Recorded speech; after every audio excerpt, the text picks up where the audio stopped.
Ahora que hemos visto un poco de teoría sobre la programación orientada a objetos, vamos a unirlo con cuestiones que ya habíamos revisado y cuestiones que incluso habíamos utilizado, pero ahora pues poniéndole nombres y apellidos a esos elementos que ya habíamos utilizado.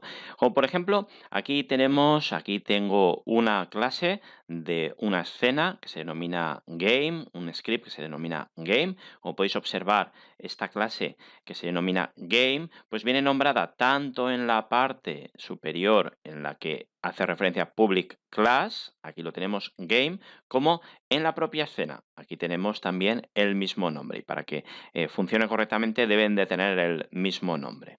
Muy bien, pues dentro de este script tenemos al menos varios objetos identificables, pero dos de ellos que ya hemos estado utilizando. Pues vamos a distinguir, vamos a particularizar o vamos a detallar aún más qué significa esto de definir y crear o definir y tener un objeto. Definir un objeto y tener un objeto ya instanciado, tener un objeto ya con propiedades. Bueno, pues en primer lugar, como podéis observar dentro de la clase iría desde esta llave hasta esta otra llave.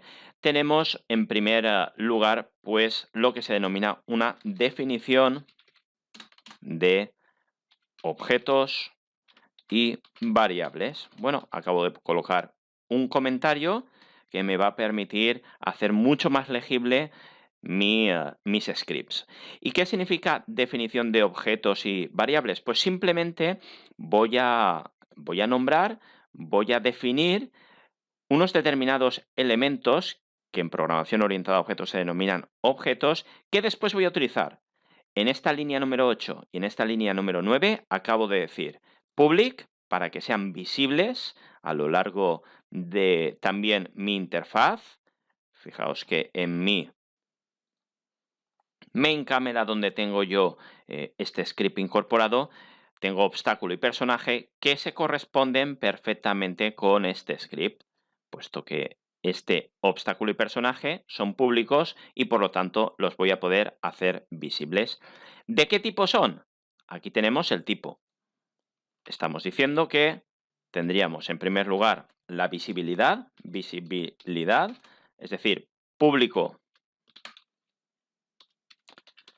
o privado.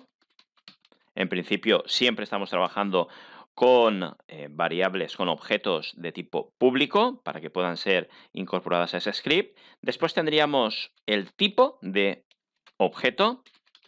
En nuestro caso van a ser GameObject, ambos objetos. Y en tercer lugar, un nombre que le queramos dar. Esto es este nombre va a ser el único elemento que nosotros podemos definir como queramos llamarlo a lo largo de nuestro programa.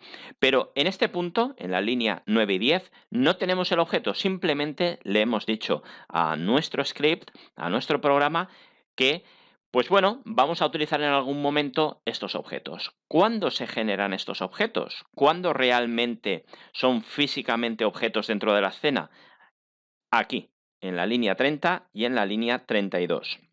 En la línea 30 y en la línea 32 vamos a asignar a esta variable que se denomina obstáculo, que es de tipo GameObject, un elemento, un objeto real dentro de la escena. De hecho, lo hacemos cuando nosotros arrastramos un determinado prefab, por ejemplo, a este input. Decimos que obstáculo, pues coinciden los nombres, va a ser de tipo obstáculo y personaje, o prefab obstáculo, y personaje va a ser otro prefab third person controller, que al fin y al cabo, pues son game objects y por lo tanto coinciden con lo que nosotros hemos definido. ¿Y dónde los hemos definido? Pues los hemos definido, como decíamos, en esta parte superior. Si nosotros hubiésemos puesto, pues cualquier otra cosa, un integer, tendríamos un problema, porque no estaríamos haciendo coincidir este obstáculo con lo que nosotros definimos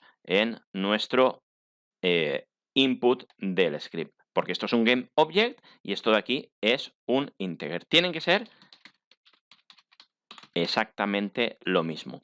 Y por último, como decíamos, en la línea 30 y en la línea 32 va a ser el momento en el que este y esta variable van a tener forma, van a ser físicamente, van a estar físicamente creados.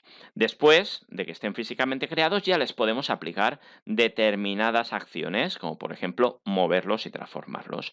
Pero bueno, con estas pequeñas aclaraciones, pues avanzamos un poco más en nuestro conocimiento y uso de los objetos dentro de Unity.